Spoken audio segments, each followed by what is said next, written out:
Fornleifafræði við Háskóla Íslands. Í dag ætlar Grace Cesario að segja okkur frá rannsóknum sínum á fuglabeinum í Hegranesi. Grace nýdoktor hér í fornleifafræðinni hjá okkur, en hún ætlar að tala á ensku. So, welcome, Grace. You're going to tell us about marine resource specialization on Hegranes, the seabirds. Take it away. Thank you. So yes, I think maybe my abstract just said birds, but I changed it to focus specifically on seabirds because that's the interesting story here. So we're going to talk about seabirds, but first I want to just give you a little, let's make sure this works. A little background of where we are, and I'm going to try to get my little laser pointer just in case. Is it through PowerPoint? Oh, like just come over. Yes. Oh yes, hi everyone. Good. Okay. So maybe I'll be able to get my laser pointer out here. But just quickly, a little bit of background on the sites. This is research that was done on Hegranes, which you can see in the map here. Maybe can you see my mouse on the screen? Great. In Cesario, so big map, Hegranes here. This was part of my dissertation research, which was part of a larger project called the Cesario Church and Settlement Survey. The main kind of point of that, or one of the main points, was just to see when sites were settled, how big they were, how that size might have changed over time, and when or if they were abandoned. So we're really lucky here in Iceland with Tefra to be able to see where we are in time. So that was very helpful.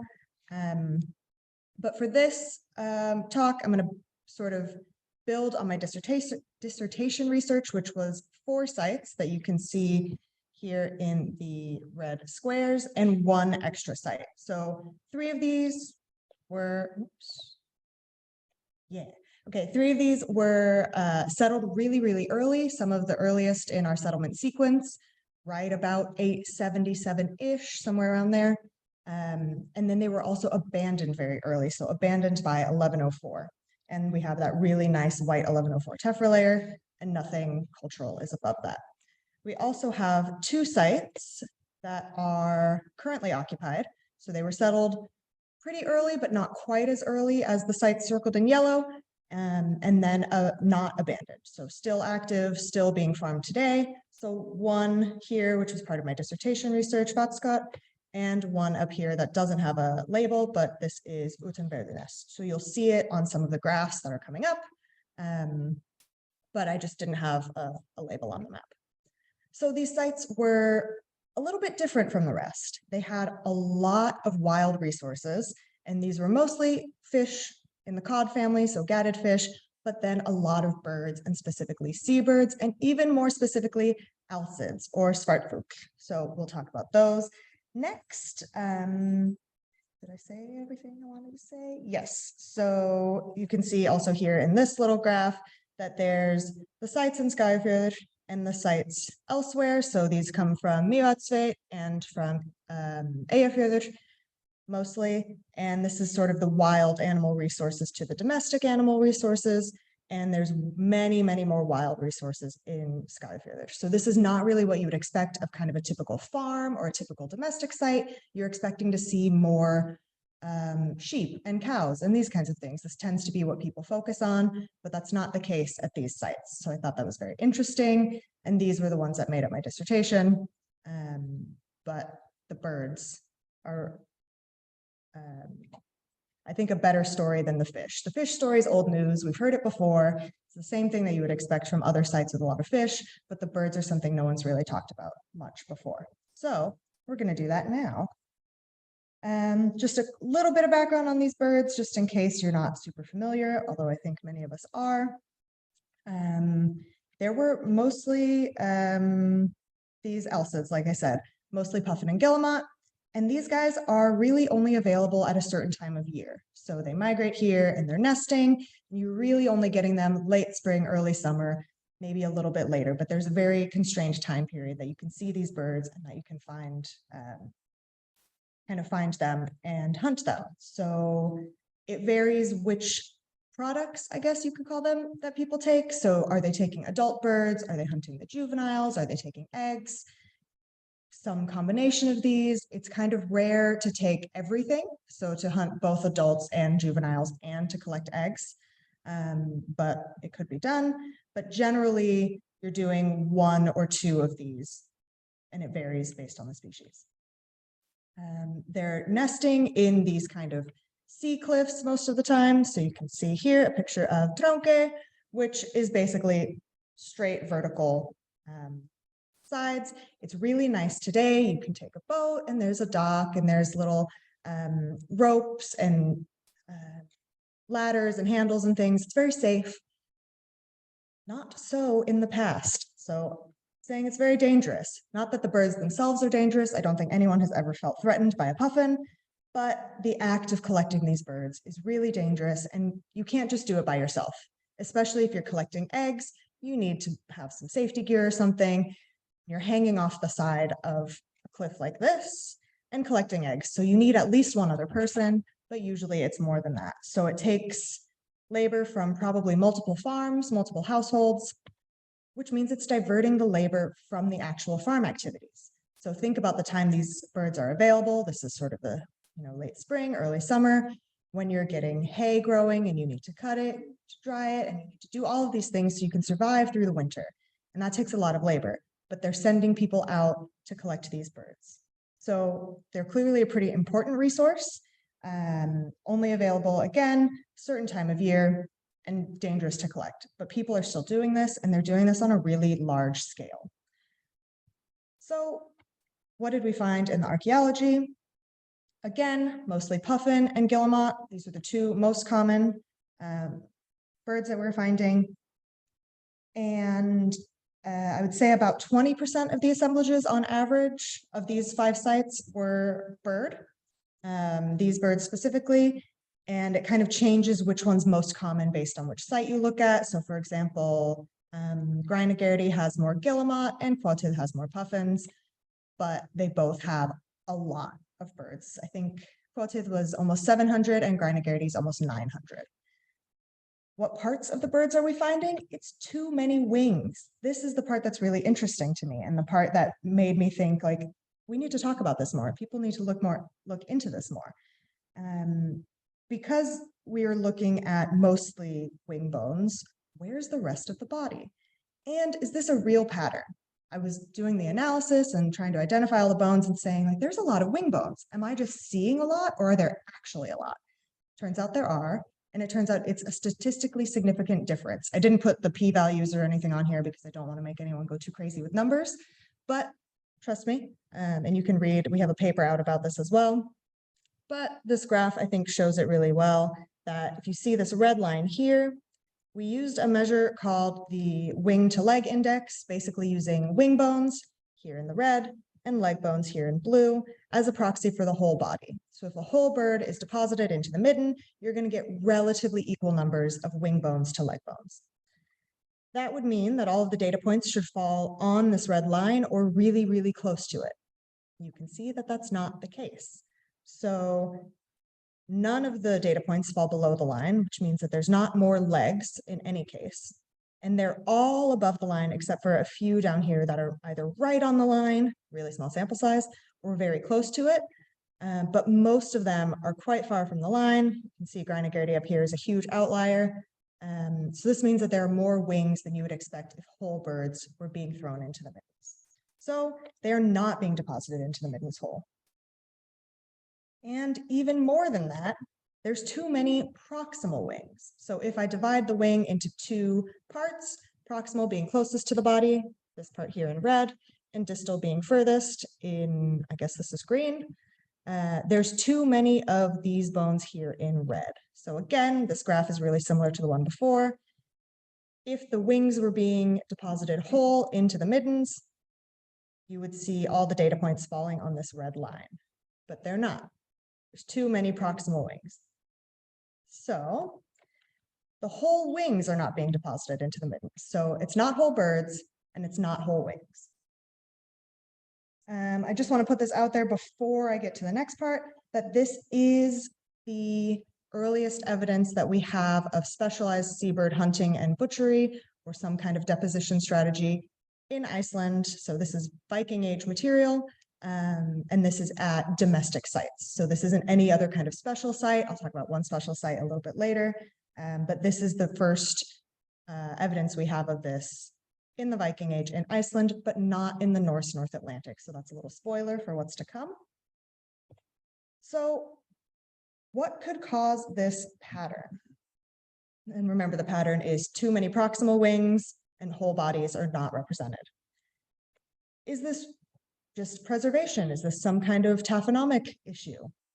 It's not very likely because all of the sites had really nice middens that were mostly charcoal, not peat ash, so it wasn't very acidic, so the bones weren't getting degraded by the soil. We had preservation of really tiny bones and small fish bones, and preservation was actually really, really good. So that's not very likely. I will say it could cause the proximal to distal wing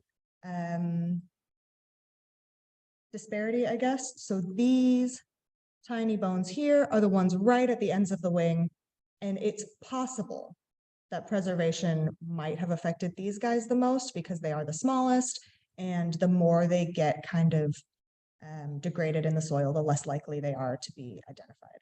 So it could be the case for the distal to proximal issue, but not for the wings as a whole. Could this be analyst bias? We as archaeologists talk about this a lot. If someone with way more or way less experience is analyzing an assemblage, they might say something totally different than someone else. Not the case here. It was just me. I was the one who analyzed all of these. So everything was done, by the same person in the same way. So that's not an issue here. Could it be the recovery strategy?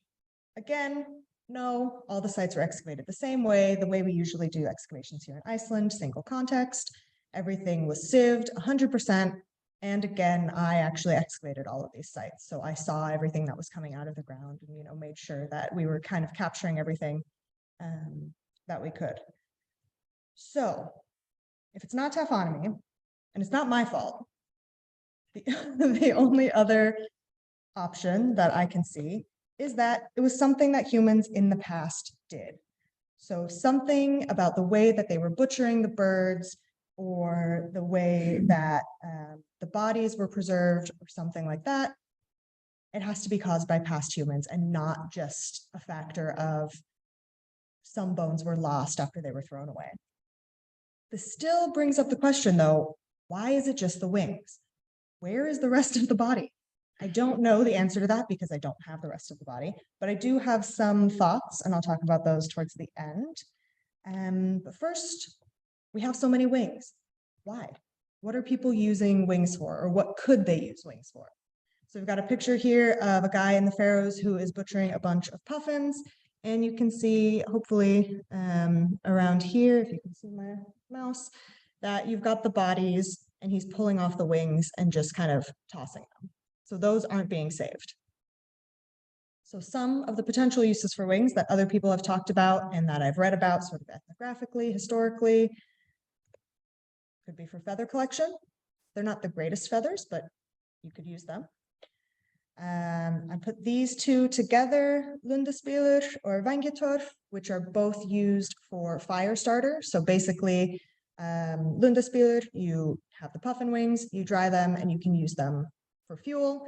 And the same idea goes with vangetorf, where you take wings and kind of really crappy turf, and you can stack them together and use that to make fires. Possible, but are they not saved for meat? Well, there's not very much meat on these parts of the body, and everyone that I've talked to currently, like anyone that I've talked to that hunts these birds, says that the breast meat is the best. You take that and you kind of get rid of the rest of it because it's not really worth all the effort. So if they're not being saved for meat and they're just being thrown away, why are we still, where is the rest of the body? You're still trying to cut off some part of the meat, right? So we'll get back to those questions. But I left a little spoiler earlier on saying that this is the earliest evidence of this kind of seabird specialization in Iceland, but not in the North Atlantic as a whole. So we also see way too many wing bones recorded at least 2 other sites, and I'm sure more, but these are the 2 that I kind of have attached myself to because they're really interesting as well. So we've got Iron Age and Norse sites on the Outer Hebrides and a Viking Age site in the Faroes.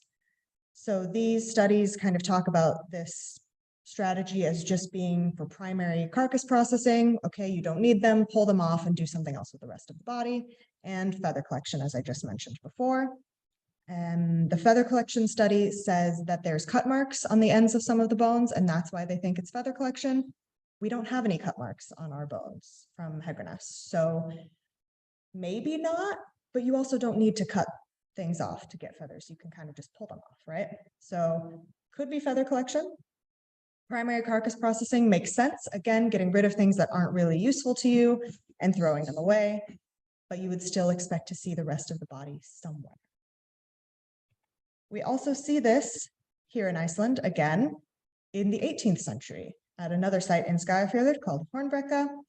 In this case, we're seeing a lot of burned bones, though. So a lot of the bird bones are actually burned. It's all still wing bones, but they are burned and a little bit more broken. So Megan Hicks, who did this analysis, suggests maybe this is the fuel source, that they're being used for some kind of fire source. We don't have any burning on the bird bones from Hegranes, so not likely the case there. I think we're still kind of more leaning towards this primary carcass processing or feather collection, but it's still interesting to see that we have the pattern in the Viking Age. It continues on at least, or happens again around the 18th century, and it's still written about ethnographically and historically, so it's kind of this continuity of it probably came over with the same people that were doing this in the Faroes and the Hebrides, and comes over to Iceland, and people continue to do whatever it is that they're doing to butcher the birds in the same way, basically up until the present. Another example of this in the Viking Age in Iceland is a special site, and maybe Ragnhildur Glow will talk about this in a couple weeks when she gives her talk, but Bergstaðir in Þjórsárdalur, down in the south, there was a pit with charcoal, fire-cracked rock, and a bunch of alcid bones, mostly puffin, some guillemot, some alka, razorbill. And why were they there? Why are you bringing just wings and some backbones 40-ish kilometers inland? Where are the bodies? This is the biggest question. Where are the bodies? These bones aren't burned, but they're in a pit with charcoal and fire-cracked rock. So are they being used as insulation for something? Where you have your charcoal, your fire-cracked rock, something else? Bird bones or the bird wings with the feathers and everything still on them? Maybe. But this is just another example of the wings have to be important for something because you're bringing these 40 kilometers inland. This isn't the sites on Hegranes where you're maybe going 2 kilometers from the coast. You're carrying these all the way into Þjórsárdalur for some reason. So that's a lot about alcids and their wings for some reason being way overrepresented in middens and in other contexts. But what about other birds? So I really want to drive home the fact that the alcids are being treated in a very different way to other birds. So I decided, let's think about a bird from a different family. So not from the alcid family, maybe not a bird that is migratory, so something that's here year round, and not a seabird. And ptarmigan was the obvious kind of candidate for this. They're here year round, been here forever, and they are the most common bird found in Icelandic bone collections. So we have really good data from 3 sites in Mývatnssveit, more than 3 sites, but these 3 had really good data that I was able to access, which is important. And ptarmigan are exactly the opposite. They have too many legs. Why? That's a question that's a little bit rhetorical because I don't really know the answer yet. But you can see another fun graph here. which is basically wings on this side. So too many wings here and too many legs on this side and too many proximal wings on the bottom and too many distal wings on the top. So whole birds should just be right here where these two thick black lines cross. And you can see none of the birds fall there. None of them are even really that close to the line. But the ptarmigan are these squares, and they are all represented by too many legs. We do also see that no matter where you are in space, whether you're in Mivat State, 60 kilometers from the coast, or Hegranes, basically right on the coast, the birds are being treated the same way. So we have one little outlier here, and that's Hofstadtisch, and it's a small sample, but it still proves the point. This is, the triangles are Guillemot. So Guillemot at Hofstadtisch, 60 kilometers inland, still have too many wings and too many proximal wings. So it doesn't matter where you are in space, you're doing the same thing with the same kinds of birds. So why are ptarmigan represented by too many legs? This is the question. The ptarmigan are the birds that I've started working with more recently, so I have even fewer answers for the ptarmigan questions, but I will ask them to you. Maybe you have ideas. Are the legs just meatier? They're terrestrial birds. They're not doing swimming very much. You know, they're walking around on their little legs. Meatier? Are they valued for some other reason? Maybe when they, if I go back one slide, you know, when they're in their nice winter colors and they have their cute little boots on, basically, like, is that valuable for some reason? I don't know. And again, I mentioned that the site location doesn't change how the birds are treated. So all of the ptarmigan here have more legs than expected, and even including Guillemot from 60 kilometers inland. Just a reminder, you're carrying these wings inland for some reason. Even those have way too many wings. Some conclusions. These are all still a little bit kind of fuzzy. Like I said, we do have one paper out about this. We've just started working on the ptarmigan. But I think we can say a few things. First, different types of birds are treated differently. So even though we just have two bird families, so the alcids and the ptarmigan, they're being treated differently. They're showing up differently in the middens, and it doesn't matter where you are on the landscape. I think that's kind of a little common sense, right? Like different birds have different amounts of meat maybe in different parts of their body, or you might want feathers from one bird more than another. So it kind of makes sense that the birds are treated differently, but we have actual hard data and statistics. Again, I didn't want to overwhelm anyone, including myself, with the numbers and all the statistics, but you can check the paper, and this is all sort of statistically significant differences, not just, oh, I saw a pattern and thought it was cool. It is also a cool pattern, but significant. The wings of the alcids, so the puffin and the guillemot specifically, are removed and discarded separately from the bodies. Okay. Multiple possibilities for this pattern. Primary butchery seems to be the most likely. Feather collection used for fuel, again, drying them and using them for fuel by themselves or with turf. But we still have the question, where does the rest of the body go? And the only kind of thought that I've had on this so far, and this is a little bit based in ethnographic and historic data, is that it could just be preserved as like a little pocket snack. So you've got your bird without wings, and it's either soured in whey or smoked or salted and dried, and you take it with you when you go somewhere and you snack on it, and you either eat the bones if they get softened, if you're doing this preserving in whey, or you're spitting the bones out as you go, but you're not eating them at home. That's kind of the best I could come up with for now, because again, we don't have the bones. We can't really say anything about it. But this research is ongoing. I'm trying to get more data from outside of Iceland, which is proving a little bit more difficult than I thought it would be, because a lot of people don't publish all the numbers that I need, but that's okay. And just getting more data from within Iceland as well. trying to also see kind of what's going on in Greenland and what the Norse colonies in Greenland, are they doing the same thing? Because we know that they end up having to do stuff a little bit differently there. So these are some of the questions. Again, research is ongoing. There should be a paper coming out later this year that includes the ptarmigan data. Let's see. So yes, that's it. Thanks.